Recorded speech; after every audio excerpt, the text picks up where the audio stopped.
It's a debilitating disease which can be deadly if it isn't treated. Hemochromatosis is a genetic disorder. In layman's terms, it's an iron overload, and it just so happens May is Hemochromatosis Awareness Month. To find out more about the disorder, Labrador Morning's Bailey White spoke to Melita Paul. She lives in Charlottetown and was diagnosed with hemochromatosis just last week. Good morning, Melita. Good morning, Bailey. What exactly is hemochromatosis? Hemochromatosis is actually an iron overload disease, and it is an inherited disorder that causes the body to absorb 2 to 3 times more iron than normal amounts. Over years of being undiagnosed or untreated, the excess iron that will build up, it will build up in vital organs such as your heart and your pancreas and your liver and your joints and things like that, and it can be debilitating and can cause fatal conditions such as liver and heart disease or diabetes and severe arthritis and organ failure ultimately. So there's a wide variety of symptoms, but what kind of symptoms did you have? The most one that I had was chronic fatigue, very tired most of the time, and a lot of aching joints, some memory loss as well in the most recent months. What's life like for you when your joints are aching all the time and you're tired and you're forgetful? Well, the last few months has been challenging, I guess, because I wasn't sure what was really happening within my body, but I was just thinking, oh my gosh, I'm too young to be having this severe arthritis and those kind of things happening. So it was, hindering my ability to kind of function productively or as productive as I should be in work and just, doing things with family and outdoor activities and things like that. It was starting to inhibit those normal day-to-day activities. I haven't been feeling well, I guess, probably for about a year, and just continuing to become more tired and the joint pain and, going to the clinic, and it was just typical signs and symptoms of arthritis and menopause. So it took some time, and my doctor did notice the ferritin in my blood work kind of going up. And ferritin is not something that's typically checked in routine blood work, but for some reason it was checked in mine. After Christmas, I kind of decided to go to the clinic again and kind of see what was really happening and say, I shouldn't be feeling this unwell.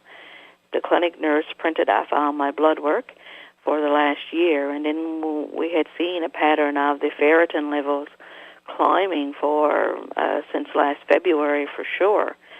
And so I came home, did some research on my own, and seen another doctor in Forto who pretty well, I guess, he didn't confirm the diagnosis, but said everything was leaning toward hemochromatosis, but I would need to see an intern specialist to make a diagnosis and to have some further DNA testing and things done, because it is an inherited disease. You were diagnosed just recently, correct? Yes, just a week ago, actually, on last Tuesday. So what's the treatment? The treatment is a phlebotomy, which is just a big name for bloodletting, and based on your numbers, they want the levels to a very low normal. And for me right now, that would mean maybe 4 to 6 months of weekly treatments where I would have a pint of blood removed from my body each week. And my first phlebotomy was May 1st. Getting a diagnosis is always, for a lifelong condition, it's not something anybody want to hear. However, for me, we're pretty sure that I was diagnosed very early in the disease, and we're not thinking that there's any organ damage, thank God. But the other issue is that the phlebotomies cannot be done on the coast where I live in Charlottetown, and the local clinics don't do those treatments. So right now, I'll need to travel to Forto every week once to have the phlebotomy done, and that concerns me on many levels. One, having a phlebotomy means being very tired after the blood is removed.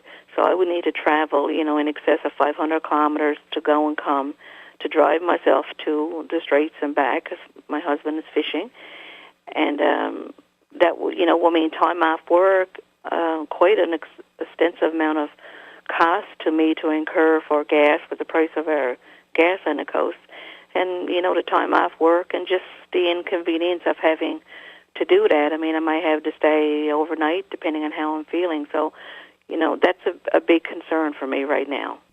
Melita, why is it so important to you to get the word out about hemochromatosis? Well, I'm thinking, and from my research, that it's very unknown, I guess, even within the medical profession. Many doctors are not really familiar with the disease. We do know that 1 in 9 people in Canada are possibly carriers of this disease. So I want to make people aware, I guess, in our communities as well, because many of them have the same ancestry as I do. So, there's lots of work to be done around education, because people might have many of these symptoms and not even attribute it to hemochromatosis when actually it could be. Melita, I want to thank you for your time this morning. Thank you very much for giving me the opportunity. And again, May is Hemochromatosis Awareness Month.